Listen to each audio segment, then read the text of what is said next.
In 1973, the demon Pazuzu exploded onto the big screen by possessing young Regan MacNeil and waging war against the inexperienced Father Karras and the seasoned exorcist Father Merrin.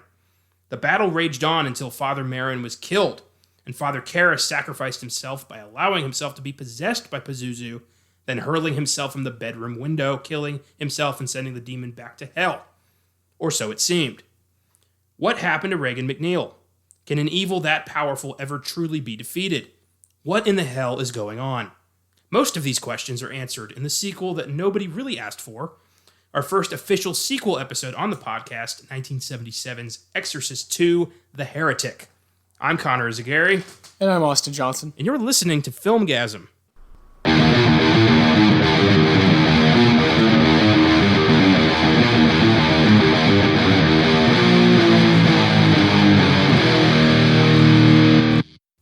Welcome back to the world of The Exorcist. Regrettably, yeah. Thanks to the Book of Filmgazm, we are diving into one of the most reviled horror films of all time, a film that rests on IMDb's bottom 100 at number 96, sandwiched between Holmes and Watson and The Cat in the Hat. Oh my god. Too horrendous. Actually, I haven't seen all of Holmes and Watson, so I can't totally say. But I've read, bad thing. Cat in the Hat. That's not good company to keep. Rough movie. Oh my gosh. This is a film that adds nothing to the mythology of this franchise beyond the name of the demon, Pazuzu. A film that everyone involved has adamantly stated was a paycheck gig, particularly Richard Burton. You know the drill. This is the Filmgazm podcast where we talk movies and how much we love them, even hot garbage like Exorcist II. And for you sticklers out there, this is our opportunity to acknowledge that we did do bonus episodes on It Chapter 2 and Dr. Sleep. However, since they were bonuses, we have no issues calling Exorcist II our first sequel episode.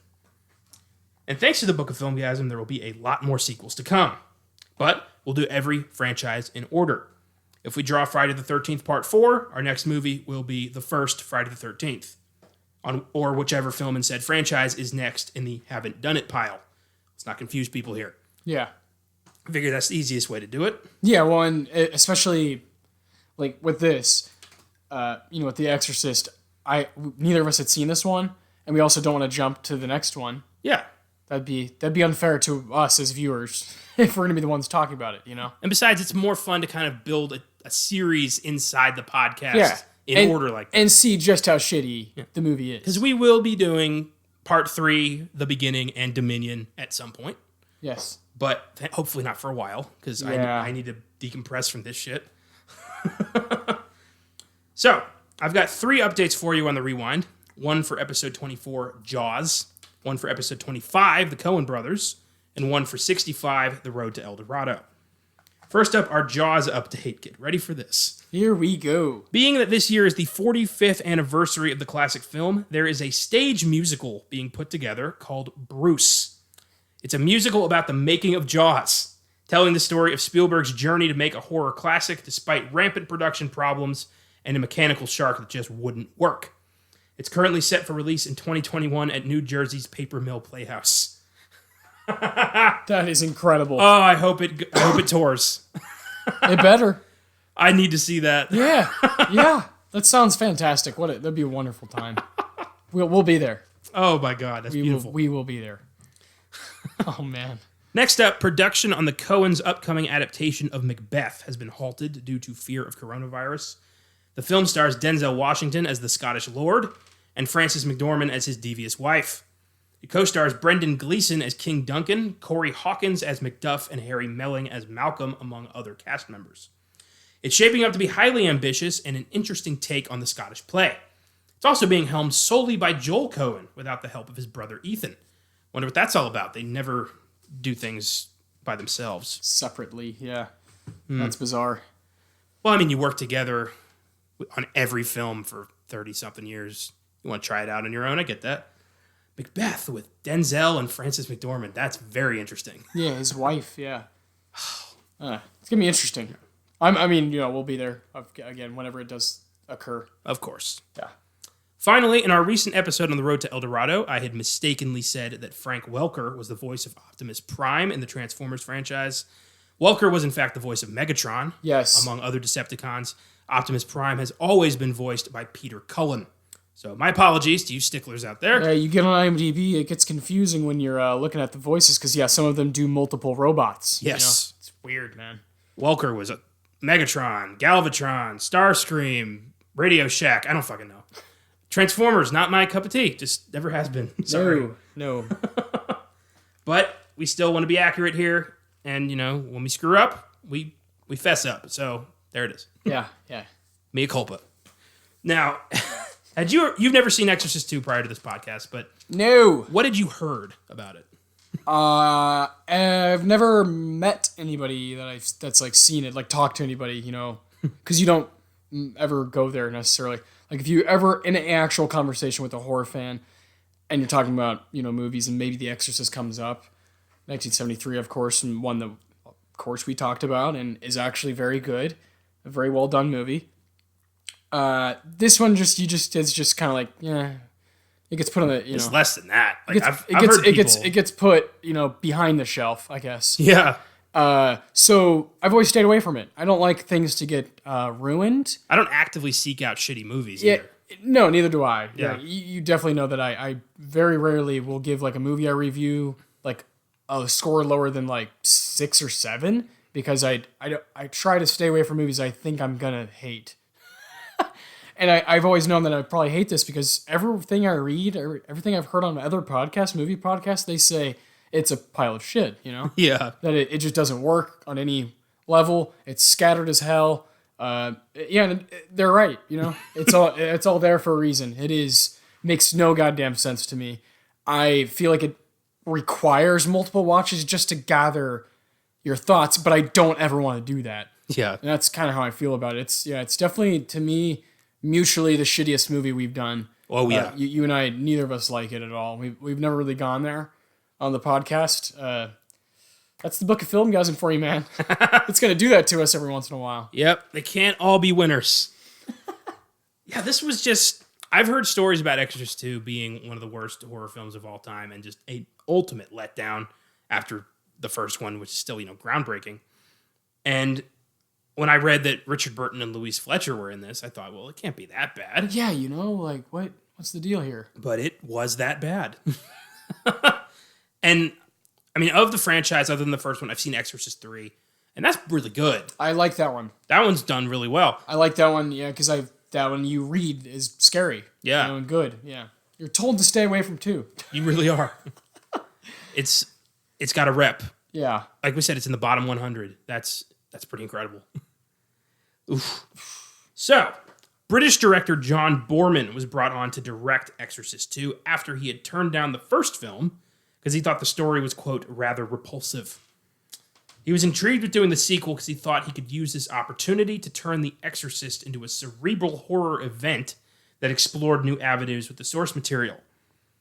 Some of Boorman's other directing efforts include Deliverance, Zardos, and Excalibur. He's been nominated for 5 Oscars. Best Director for 1972's Deliverance and 1987's Hope and Glory. Best Original Screenplay for Hope and Glory.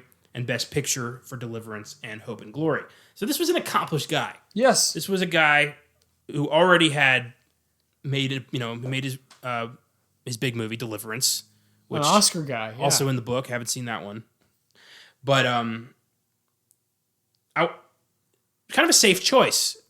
Like, I'd be interested to see what this guy's take on it is. Yeah, it makes sense because you got from the first from 73, you got William Friedkin, who had just done French Connection. So it's like, you're assigning a legitimate Oscar-worthy writer, director, or someone to make your construct your film. So I don't know. It just it doesn't make sense. And like you said, I like Louise Fletcher. What the hell? This is 2 years after One Flew Over. A movie we talked about recently. And she's almost playing a very similar character. Yeah, and looks similar. Yeah, I don't like it. It's unsettling, in a dumb way. Well, neither William Friedkin or William Peter Blatty wanted anything to do with the sequel. Nope. They both thought it was a bad idea. Yeah.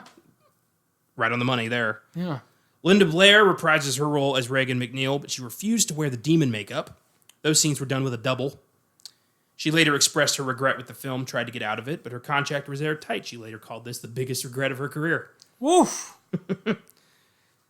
Wow. Yep. Max von Sydow also reprises his role as Father Merrin in several flashbacks. He was reluctant to return due to his concerns over the negative impact of the first film.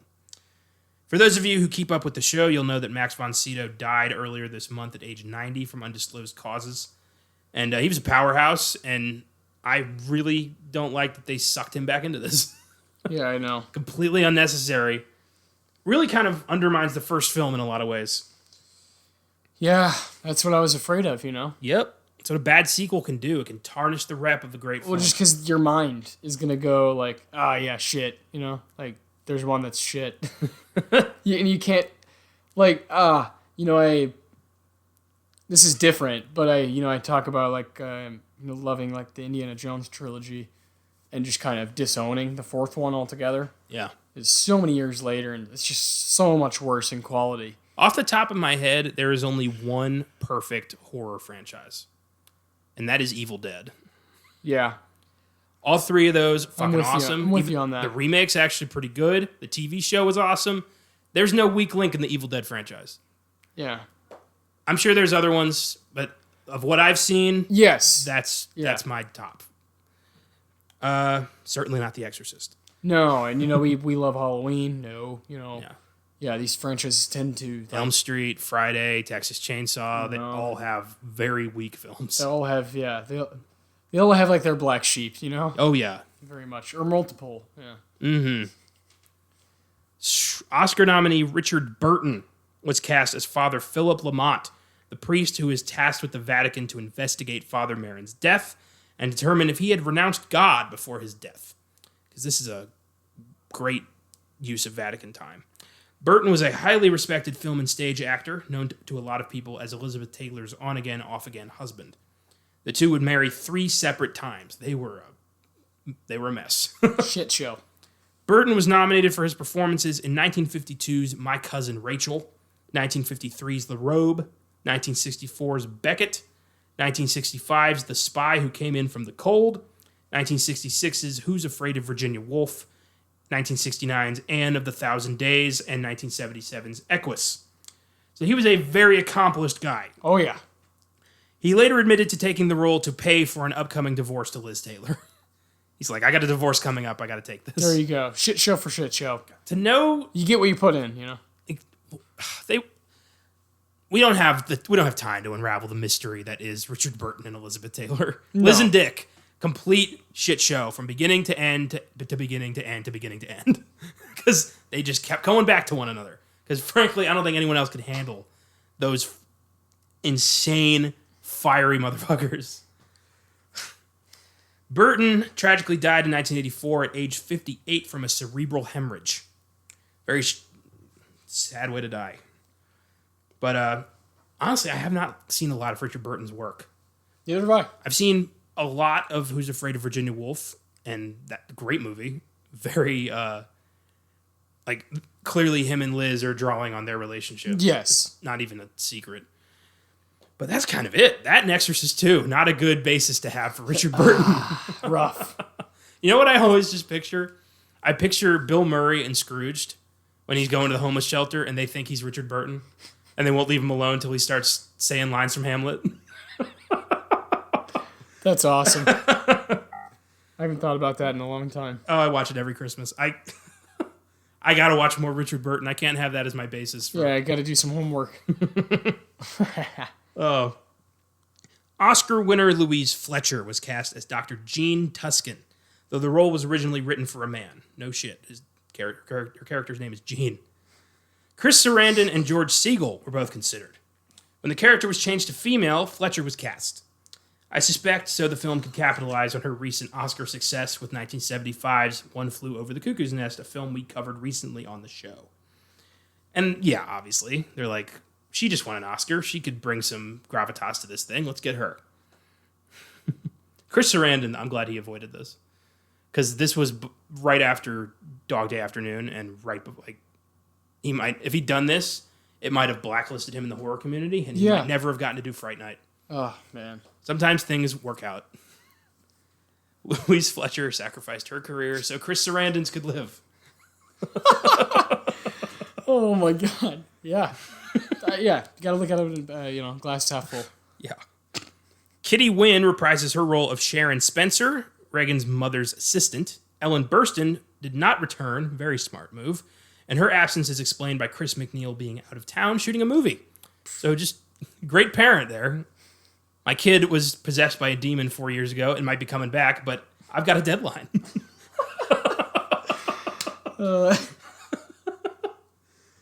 Oscar nominee James Earl Jones plays Kokumo. What the fuck for? I don't fuck. He's the first healer to be possessed by Pazuzu and drive him out. Apparently, Pazuzu goes after people with great power and like Darth Vader. Great good. Like Darth Vader and like the blind guy from Sandlot. James Earl Jones. It's like John Borman didn't see the movie. He didn't watch The Exorcist. Yeah, no, not at all. Jones was nominated for his performance in 1970's The Great White Hope, and he won an honorary award in 2012. Jones is perhaps best known as the voice of Darth Vader in the Star Wars franchise, as well as the voice of Mufasa in The Lion King. He's one of those guys who's been around forever and always pops up, and he's got maybe the most recognizable voice in Hollywood. Just that booming, powerful voice. So great. Despite the lack of critical success, the film was financially successful. It grossed $30 million on a budget of $14 million, though it has an IMDb score of 3.8 and a Rotten Tomatoes score of 15%. It stands as arguably the worst of the franchise, and as I said earlier, it's remembered as one of the most disappointing horror sequels of all time. Yep. And let's get into this thing. Oof. This thing, I don't even know what you call it. So, were you bummed out that they didn't use Tubular Bells, like the essential Exorcist music? Of course. Right from the get-go, you're like, oh, fuck up. Yeah. I was waiting for that the whole movie. Exorcist 3 uses that. Yeah. Ugh. Yeah, I don't know. I don't know what this film was trying to, accomplish or what they were trying to, stand out and do. I don't know. Didn't work. Oh, no. Didn't work at all. So we open on Father Philip Lamont in Rio, in the slums. He's a priest struggling with his faith. Sounds familiar. And he's attempting to exorcise a possessed South American girl who claims that she can heal the sick. Yes. Apparently, all demons ever go after is people who can heal the sick, which kind of doesn't really, it undermines the first movie there. When in the first movie did Reagan ever show any kind of healing power or what the fuck? Well, he fails. He doesn't exorcise this girl. She just keeps going, why me? And then she burns to death in a very lazily superimposed burning scene. It was very clear she wasn't in the fire. It was so lazy. Yeah. I almost wanted to turn it off at that point. Not even 5 minutes into the movie. But I paid $2.99. That's right. And we have to talk about it here. But God, it doesn't even get better. You're like, oh, maybe it'll go uphill. The only way we could get a hold of this film is if we paid $2.99 to rent it through Amazon Prime. That's what we both did. That's too much money for this piece of garbage, but it really is. Yeah. Honestly, man, if you had to pay a certain amount, to rent it on Prime, I'd give it a nickel. If somebody a dime. If somebody gave me $10, I would still say no. To rewatch it, for sure. Oh my God. Yeah, it'd be like, oh man, you need to buy me a full ass meal. If I was at the community center and I saw one of those removable slips of paper for, watch Exorcist 2 for $10.99, we'll give you money. I would just walk right past it and get guitar lessons because I don't need that shit in my life again. Yeah, neither do I. Yeah, it is one of those things. You'd have to pay me to do it again because I'm good. During these trying times, it was 2 hours. It's an hour and 57 minutes. I paid attention, so I was pausing it. Come on, how much more time do I have left? I watched 25 minutes of it. Then I left. I was at my family's place. Oh, you took a break. That's good. I left. I didn't really do that. I drove home. I watched the rest of it. I paused halfway through to do something else because I was like, this is good God. And I came back to it okay. All right, they're in Georgetown. This has got to be coming up soon. Oh my God! What? There's a battle now? What? Why are there two Reagans? What the hell? Yeah. Okay, so is that Where did the house go? I don't know. I don't understand this movie. End credits. They're still not using the music. I was like on my phone for 5 seconds, like just kind of like I think I just got a text from like my brother, and I was like, and then I looked up and I was like, is that the same Reagan? Or what movie? I asked my girlfriend, did you change the what movie are we watching? Is this Scary Movie 2? What the hell's going on? Oh my God. No, that movie's actually okay. That's better than this. I'll watch that over this. So, after failing to save this girl, Lamont goes back to the Vatican, where he's assigned by a random cardinal who I thought was the Pope, because he walks in wearing the Pope's clothes. Yeah. And then takes off those clothes to reveal a cardinal uniform. I don't think they know how the Vatican works. No, not at all. Not every cardinal is dressed like the Pope. I'm not even a Catholic, and that's pretty common knowledge. Who's this movie trying to fool? Who is this for? What poor sap out there like owns every copy of Exorcist 2? Like just oh my God. There's there's enough people in the world where someone loves this. This is somebody's favorite movie. And I hope I never know them. If you're listening, fucking turn it off. I can give you a laundry list of way better movies. Yeah. Oh my God. It's pretty bad. I feel like if you are into this, if you love this movie, you might have problems socializing. You might not have a lot of friends. You might not know what the word good means. But hang in there, because there's hope. I don't know where. I don't know how, but I'm sure there's hope. Look for it. Find it. Get help. So, Lamont is told by the Cardinal Pope to investigate the recent death of... the Cardinal Pope. I can't get over what this guy looks like. Oh my God.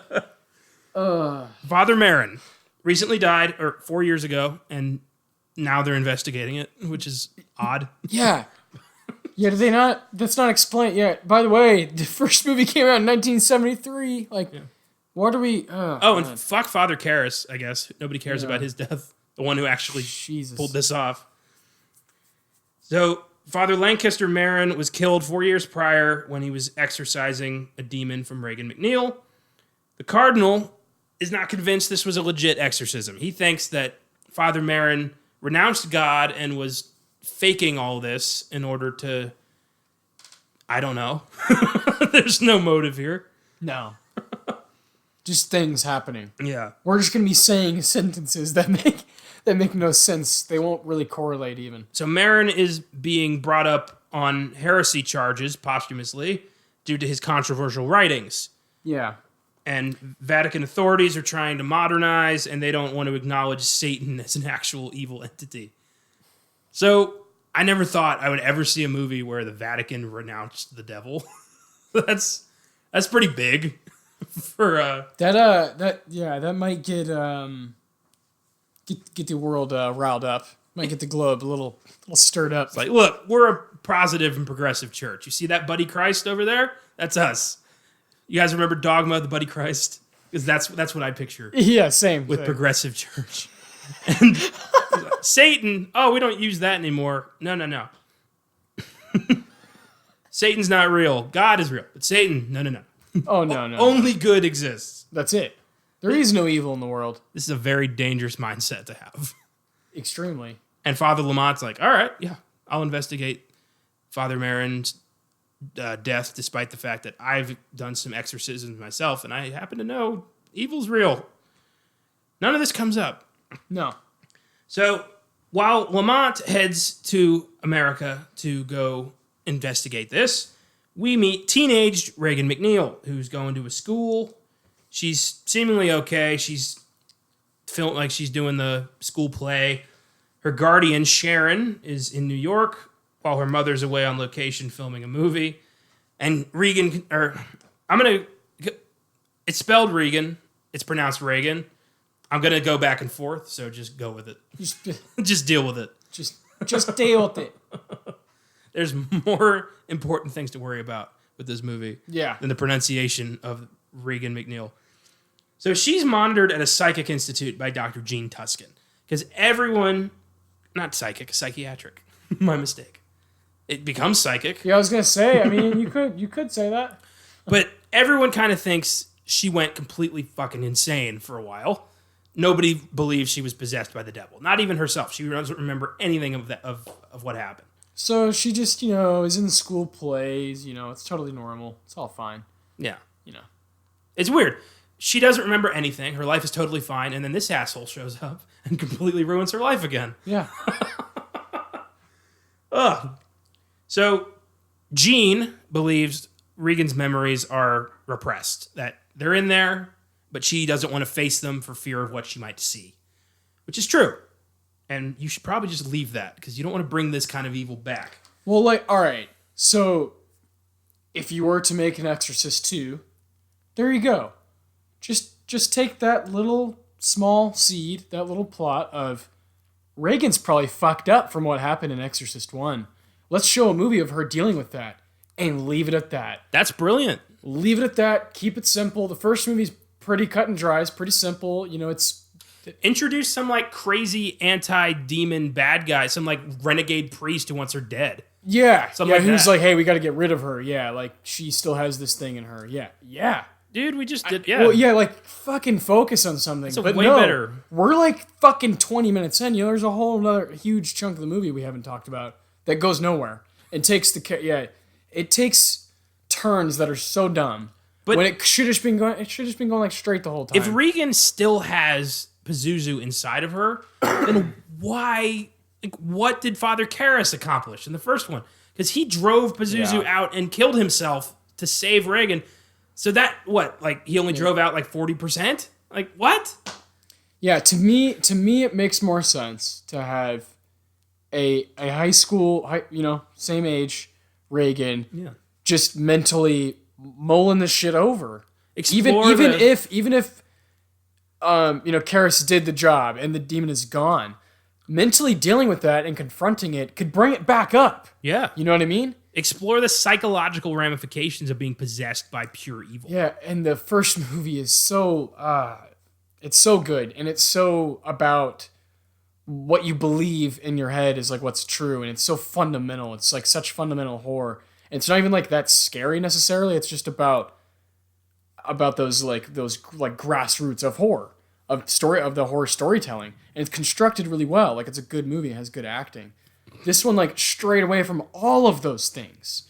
Everything that makes The Exorcist, and on every top 10 horror movies of all time list, they strayed away from it. They fucking abandoned it and didn't care.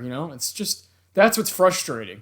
It's when there's an easy sequel right there for you. Holy shit. Or Exorcist 3. They proved they can make a fine movie. Why is this? I don't know. It's just frustrating, man. I don't know. It comes down to, I guess, just lack of ideas, but it just seems like it's there. Well, the biggest problem is they wanted to remake The Exorcist on a budget. Yeah. They wanted to capture that same idea. They wanted, the priest with a crisis of faith. They wanted a little girl, but they didn't have the same substance. Oh, no. They lacked William Peter Blatty's imagination and William Friedkin's masterful direction. And the whole cast, their heart's not in it either. So, nobody here gave a shit. Yeah. When you have nobody caring about the product, how do you expect anybody else to care? Yeah, especially people who like the first movie. Yeah. Especially people like us. Which who like the is the only target audience you're going to have. Yeah. Oh, my God. Yeah. Frustrating as hell. So Regan remembers nothing. Jean's trying to kind of get it out of her. Father Lamont visits the Institute to talk to Regan about the circumstances of Father Marin's death. But again, she doesn't remember it. Jean is why are you talking to her about this? Maybe that's not the best approach. And Jean decides to use this experimental technology that she built called the synchronizer, which, enables her to kind of go into Regan's subconscious. it's like Inception. It's nonsensical as hell, and it's a substantial chunk of the movie. Yeah. Yeah. Again. Yeah. Where are you going? Where are you going? Also, this movie, again, like we say this a lot, probably might just be kind of redundant at this point, but it applies, especially in horror. Why is this movie an hour and 57 minutes? It could have been like, what are you doing? What are you doing, man? Yeah. You need to be The Shining if you're gonna do that. You know, like you don't make a 2 hour plus horror movie unless you're good. You need to get to the point. That's not what they did here. It goes like in a roundabout. And I kind of like.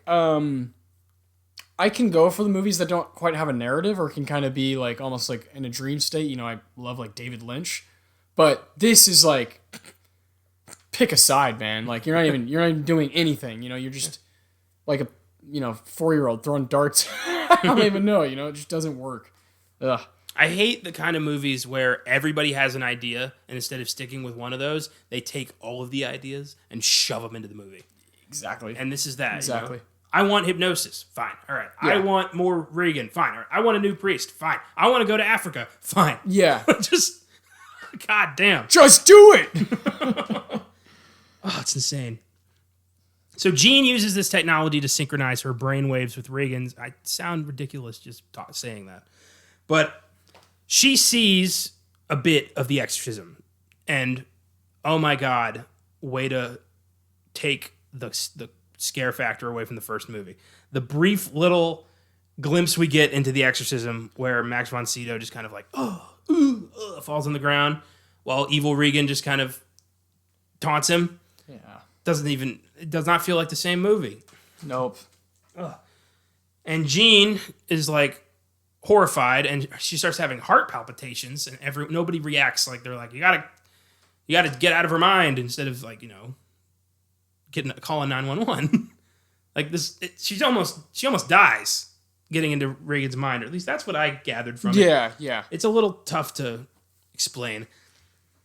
So Lamont he wants something more tangible, so he goes back to Georgetown with Sharon to the house where the first one happened, where the exorcism took place. And in that scene, we get absolutely nothing. It goes so fast. It's such a great opportunity to, recapture the presence of the first movie. Yes. But they completely bypass it. Yeah. You get like one scene of Lamont standing in the room, and then they right to the next scene. It's pretty piss poor.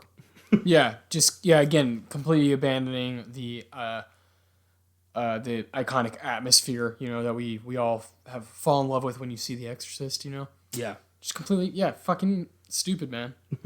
Disrespectful, really. To be honest with you. Disrespectful to a great It's horror pretty movie. Disrespectful. Well, yeah, it's just not even... because a lot of sequels will have aspects of it, This just has nothing. Good sequel builds on the first movie. Yeah. But this does not. Or adds to it. Yeah. This just adds a bunch of nonsense. Yeah. So Lamont goes back to New York to use the synchronizer with Reagan. But what he does is awakens Pazuzu. Yes. And Pazuzu starts talking to him and says like, "Oh yeah, I've been doing this for a while. So who the hell are you to try to take me down? You want to see? Fine, I'll show you." And we see some clips of Father Marin as a young man exorcising a boy named Kukumo. Yes. In Africa back in the 30s. This boy had powers. He could heal. He could fight Pazuzu. Again, does not come up. And apparently Pazuzu... Oh, we also learned the name Pazuzu. He appears as a swarm of locusts. And that was filmed very weirdly. Like, they were trying to do it from the bug's perspective, but it just didn't work. It looked horrible. Lamont goes back to the Vatican and is like, all right, Marin was not a heretic. There's your title there. Yeah. And I think I know how to fight Pazuzu. And they're like, you're still looking into demons? Dude, we're the good church now. Satan, no. God, yes. Remember? So Cardinal Pope tells him he's off the case. And Lamont's like, damn it, take my Vatican badge or whatever. I'm going to do this myself. He goes to Africa to talk to adult Kukumo. Yes. And this is maybe the strangest scene of the movie, Lamont's journey to Africa. Because it goes to all sorts of places. It's not edited very well. Nope. He talks to Kakumo in like a hut, and then he wakes up and he's in like a lab with like Kakumo in a lab coat and glasses. Yeah. What the hell? Yeah. Or they're doing some kind of locust test where like, we can make the swarm good again. We can take the evil and make it good again. What's happening? Do you get what I'm saying? The evil can be good again. They really hammer it home. Yeah. We're not stupid. We get the metaphor. James Earl, we got you. I don't need Mufasa tell me how to fight evil. I know what to do. Go be Darth Vader, man. Come on. Why are you here? I'm sorry you had to be part of this. Yeah. Was it just 5 years later he was the bad guy in Conan the Barbarian? Yeah. Yeah. What was his name in that? Chagra something. I don't remember. Sorry. Tangent. Okay. Good shit. Sorry, I was busy thinking of a good movie. Yeah, your mind is like you're subconsciously just reeling for anything, you know. Pile of shit. So in Africa, Lamont learns Pazuzu attacks people who have a form of psychic healing.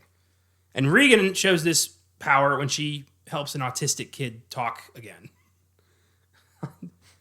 Okay. Now Regan can heal. But it helped when she, hurled that pedophile out the window in the first movie. Yeah.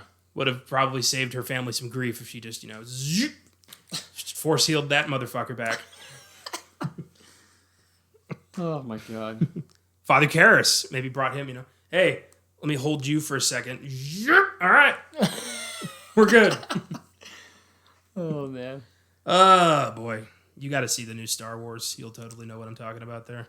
I don't know if I'm ever or when I'll do that. I don't know. There's a magical new power that shows up called Force Healing. I believe it. I've heard about it. Yeah. Yeah, I've seen it on the internet. Yeah. Completely erases every significant moment of I like all that. the other movies. I really like that noise. Yeah. Yep.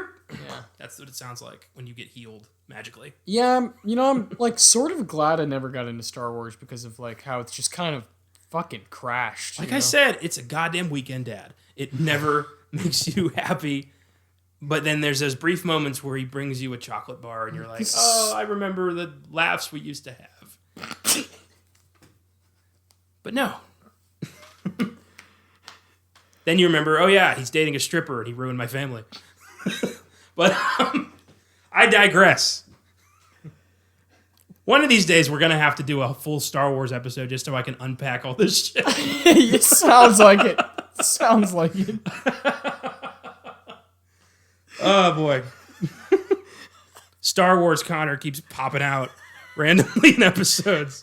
And one of these days, he's gonna say some shit. Star Wars Connor's like a drunk version of you. Yeah. He's constantly pissed off. Oh, okay. Your alter ego, yeah. We're all possessed by something.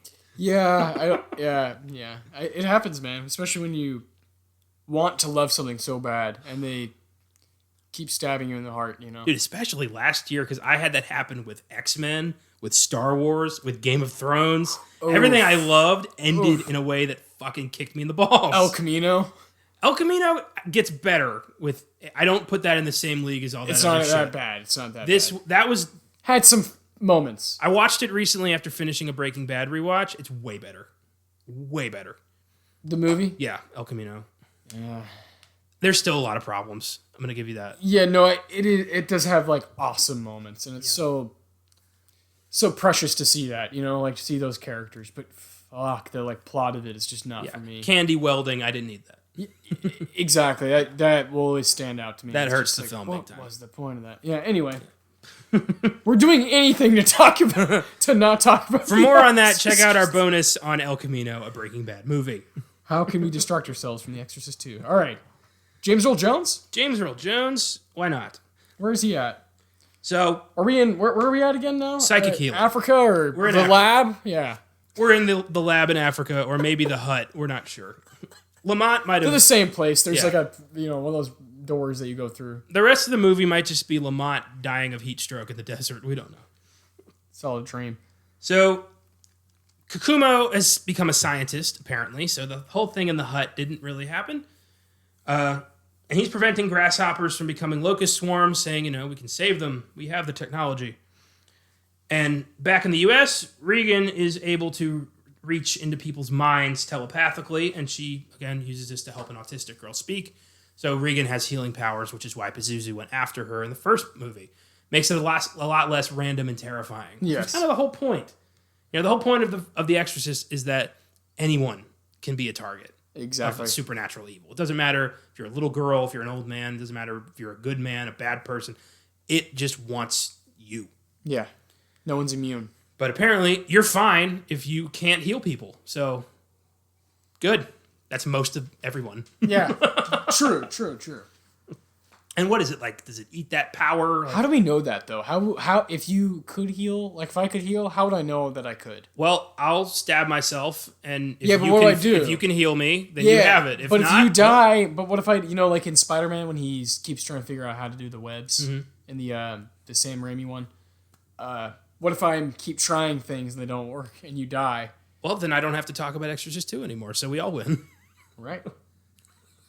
And that would be the end of Filmgazm. So yeah, but it'd be a hell of an ending, wouldn't it? If this is the last episode. You episode, killed me on mic. Yeah, and I upload it and just leave. Yeah. Wow. Jesus. Whoa. I don't know. I think it's a cop out. I think it takes everything that's scary about the first movie to kind of suck it away a little bit at a time. That's why I like the third movie so much, because they brought it back to random, scary evil. Fundamental. Yeah.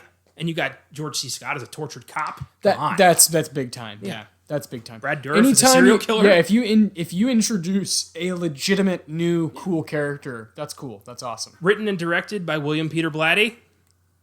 Bring it on. This did not do that. I can't wait to do Exorcist 3. It's gonna be fun. Yeah. We talked about long ago doing that as its own episode way before the book. Oh yeah. Well, that just I mean the amount of bonuses we could do through Scott, come on. Jesus H. Motherfucking Patton. Come on. Oh yeah, there's so many. Yeah, I don't even want to go there. It's too exciting. Well, it'll happen one day. So, Father Marin, it's revealed, belonged to a group of theologians who believed that psychic powers were a spiritual gift which could one day be shared among all mankind through a global consciousness. Okay. Do we need that? Does that really help? Does that enhance our viewing experience? Father Marin, in addition to being an experienced exorcist, was also kind of a nut.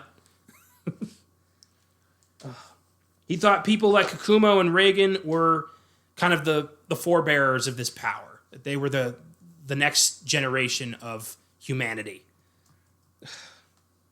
And in a vision, Marin's ghost asked Lamont to watch over Reagan. And Lamont kind of goes completely insane after this. Yeah. And just stops talking to people and just wanders onto a train and waits for Reagan without actually telling her what he's doing. It's very rude.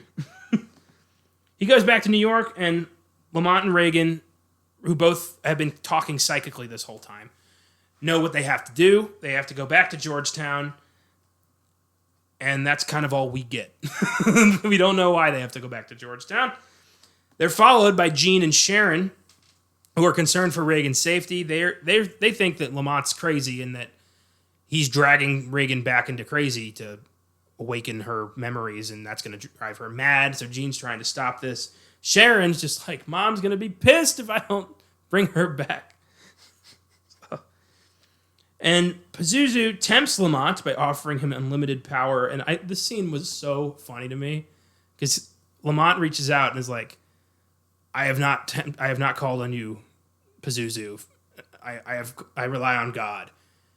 And Pazuzu basically just says, come on.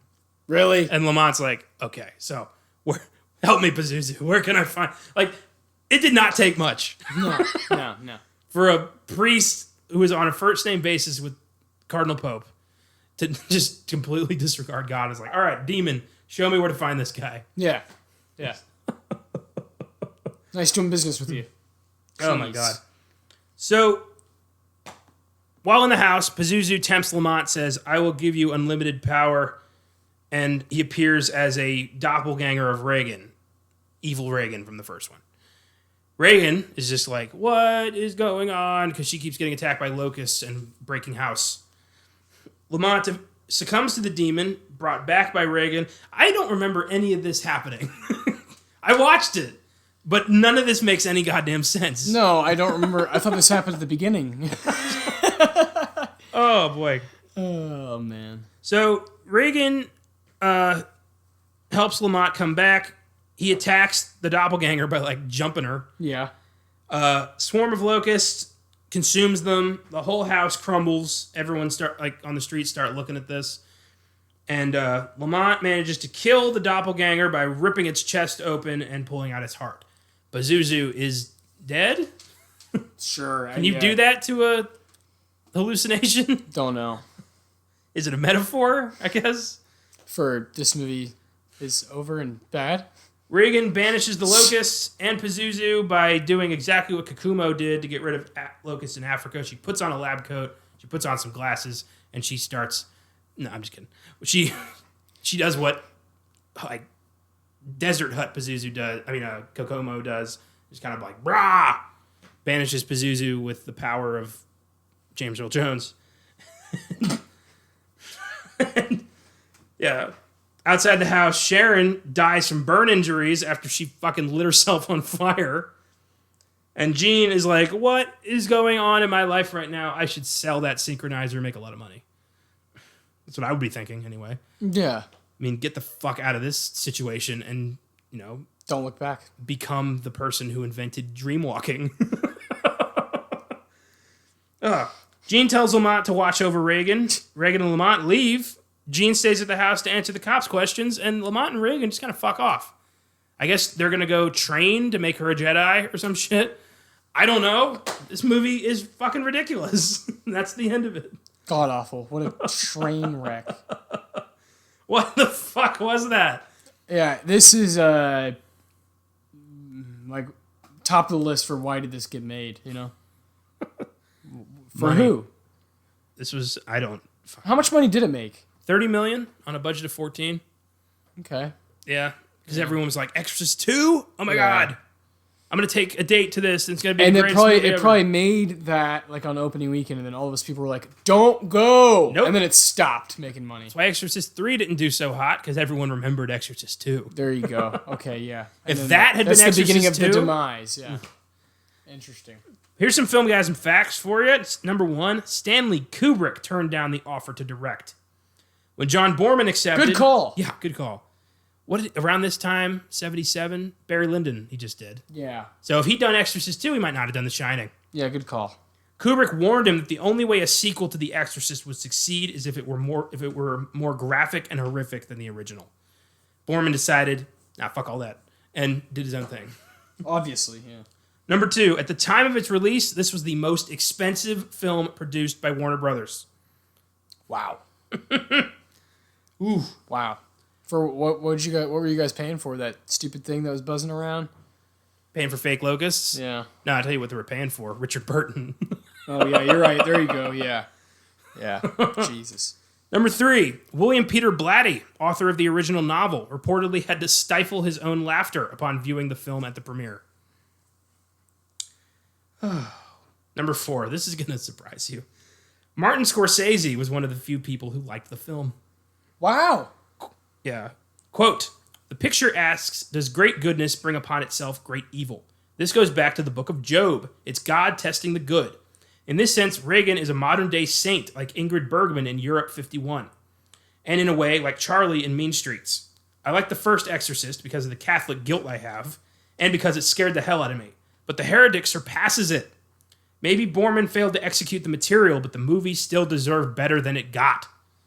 This has Martin Scorsese's seal of approval. I can't believe that.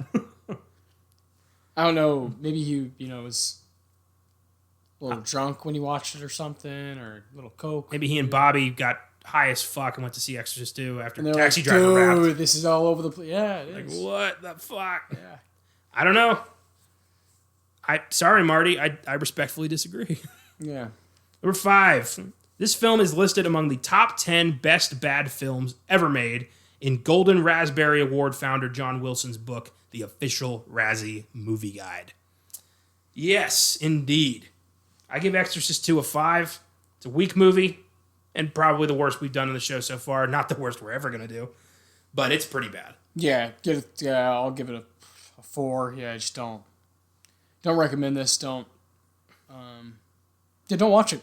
No, don't watch it. You probably, if you want to laugh at what we were talking about, maybe, but I don't know. Yeah, or if you're like a perfectionist and you like want to watch every part of the Exorcist, See, when it comes to films, I have to franchise completely. I'm kind of like that as well. Yeah. I know there's other people like that out there too. So. Even the shitty ones, I have to. Yeah.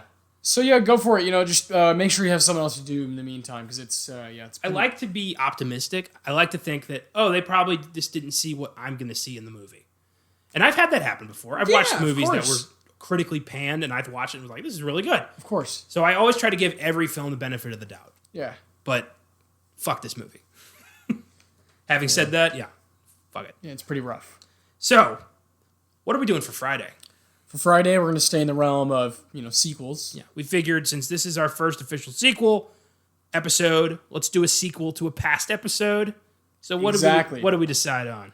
Decided on, John Carpenter, of course. We're going to go with his sequel to Escape from New York, which is Escape from L.A. Also starring Kurt Russell. It's a lot of fun. Much different pace than The Exorcist 2. Escape from L.A. obviously doesn't have the greatest reputation. No. But I will tell you what, that one I would pay $2.99 to watch, because you know what, it's fun. It kind of knows what it is for now. Maybe at the time it didn't, but it kind of knows what it is. It's pretty wacky. It's got these actors. My favorite is Steve Buscemi. To see him, you're like, what the hell's going on? Map to the stars, Eddie. It's a lot of fun. It felt like the right pick. Escape from New York, of course, is one of our favorite episodes we've done with your Uncle Sean. Yeah. John Carpenter's one of our favorite filmmakers. It'll be a little bit fun to kind of poke at that movie a bit, while at the same time just kind of enjoying the fun parts of it and how entertaining it is. True, very true. So Friday we'll have Escape from LA for you, and that'll be a really fun one to do. Yeah, and then we'll actually have a surprise Sunday. Surprise current episodes on Sunday. Oh yeah, for those of you who've been following us, you probably can guess what that's going to be. Yeah. But you'll see. Yeah, Sunday. We got something coming out. Yeah, so Sunday, whenever, that'll be, our film will be an actual current movie. It's exciting. Yeah, probably the last one for a very long time. Yeah, who knows how that's all going to work out. Yeah. Speaking of, let's take a look at what happened this week in film. Yes. Reanimator director Stuart Gordon died at age 72 from multiple organ failure. He's a big name in the horror community. Have not seen Reanimator. Neither have I would very much like to. Same. It's in the book. We'll get to it. Next up, character actor Mark Blum has died at age 69 from complications due to coronavirus. Blum appeared in such films as Crocodile Dundee and Desperately Seeking Susan, as well as TV shows like Mozart in the Jungle, You, and Succession. He's the first real celebrity to be taken down by this thing. Yeah. And regrettably not the last. China reopened their movie theaters briefly, only to be ordered by the government to close them again less than a day later. Yeah. It looked happy, and then they took it away again. Pretty depressing. Yeah. Ryan Reynolds is in talks to star in an adaptation of the old school video game Dragon's Lair for Netflix. You ever play Dragon's Lair? Yeah. I remember that. I fucking hate that game. Yeah. I don't know why. That's interesting. Seems like there's a lot of other things he could do with Netflix. Dude, there's ever since I think Sonic the Hedgehog, that opened the floodgates for so many video games. It does not matter how old or how nonsensical, they're going to turn everything into a movie now. Yeah. They needed just one to work, and it was Sonic the Hedgehog. Hey, yikes. Yeah, because, I guess, wasn't, Fassbender in Assassin's Creed? That was such a terrible movie. I didn't see that. I didn't really play that game, but I remember it being a really popular game, or it is a popular game, he's an awesome actor. I'm a big fan of the game. It starred Michael Fassbender, Marion Cotillard, Jeremy Irons, and Brendan Gleeson. It was directed by Justin Kurzel, who did a fantastic Macbeth a few years ago, and it was one of the most terrible movies. I like Macbeth. One of the terrible movies of the decade. I was so pissed. They ignored the game. They tried to do their own thing.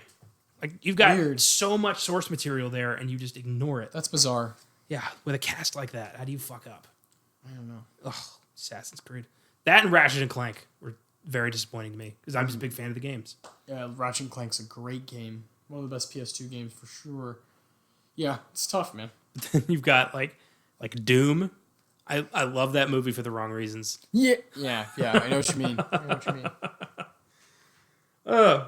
Ryan Gosling is set to star in a new sci-fi film from Andy Weir, author of The Martian, titled Project Hail Mary. Hell yeah. The book is set for release in spring 2021, with a film set to follow soon after. Andy Weir became hot shit with The Martian. Yes. And I'm sure this is going to be good too. If Gosling's involved, I'm involved. Yeah, it's you immediately go to The Martian, space, cool. Ryan Gosling, First Man, space, cool. Should be good. That's exactly how the studio meeting went, I guarantee you. Yeah. Ryan Gosling, space, cool. All right. Ryan Gosling, good looking dude, space. All right. Dwayne Johnson has announced that a Hobbs and Shaw sequel is in the early stages of development. I liked Hobbs and Shaw. I'm on board.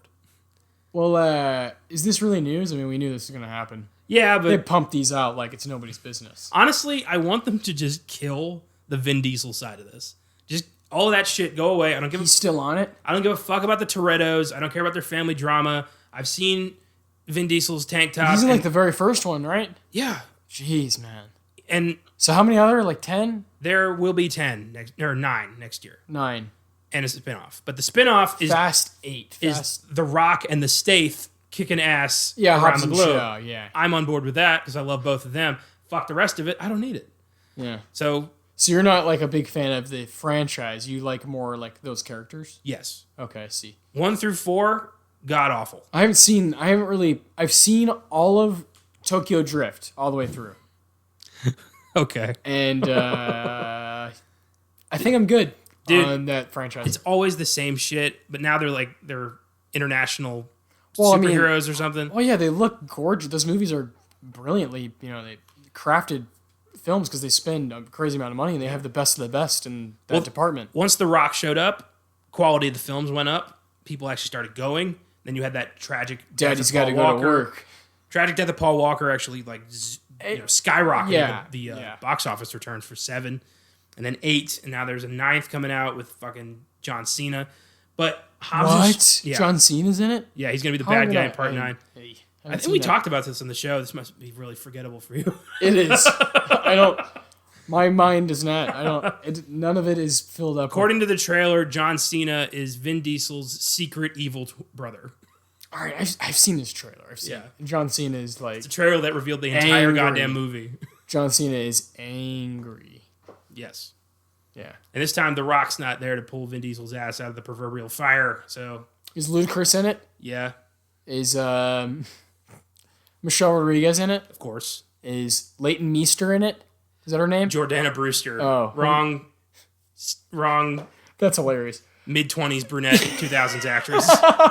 Leighton Meester. Is... Who else was in those? Tyrese. Yeah, there you go. Tyrese. Of course. Donkey Kong? They're just... Bow Wow? Is Bow Wow in them? I don't think Bow Wow's in them. Ja Rule was in the first one, but then his Bow Wow was in Tokyo Drift is why I asked. Ja Rule got greedy, and then they replaced him with Ludacris in part 2. Because he's like, I want double, and they're like, fuck you, we'll get someone else. So then you have Ludacris with the fro and Too Fast, Too Furious, right? Then he showed up again in part 5, which was like... And he's like, we're going to Rio. I've seen that clip or whatever. Yeah. Part 5 is like the car movie Avengers, because they all come back to help him. Well... Maybe it would be fun to do those one day. Oh my god! A Weird Shit Wednesday on the Fast and Furious franchise. Because I've never really seen them, Jesus, that would... I mean, I might be miserable, but... Get ready for, like, Latino dance music and a shit ton of hot babes and... One-liners, cars, and speeches about family. Yeah, see, I'm not, like, into cars, like, at all. Yeah, me neither.